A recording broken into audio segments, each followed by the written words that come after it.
समृद्धी महामार्ग आणि मुंबई दिल्ली महामार्ग महाराष्ट्रातील दोन अत्यंत महत्त्वाचे प्रकल्प मानले जातात। या दोन्ही प्रकल्पांचे मोठ्या वेगाने काम सुरू आहे। या दोन्ही प्रकल्पांचे काम सुरू असताना राज्यात 18,020 कोटींचा नाशिक ते पालघर महामार्ग उभारला जात आहे।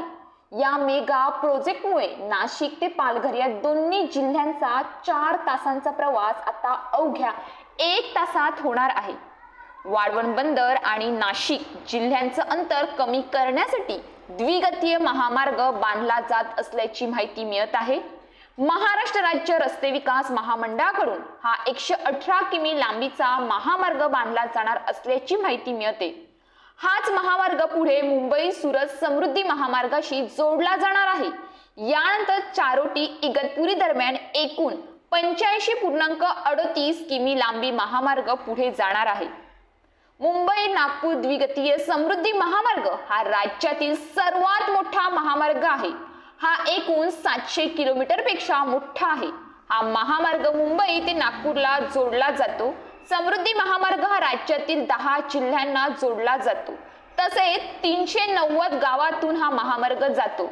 दुसरीकडे दिल्ली मुंबई महामार्गामुळे 24 तासांचा प्रवास 12 तासात पूर्ण होणार आहे।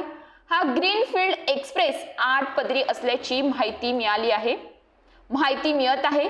दिल्ली मुंबई महामार्गावरच मुंबई वडोदरा JNPT बंदराला जोडणारा देखील मार्ग आहे। वडोदरा मुंबई एक्सप्रेस वे आणि दुसऱ्या बाजूने सध्याच्या नाशिक महामार्गासाठी एकूण 6 किमी लांबीचा जोड रस्ता बांधला जातोय।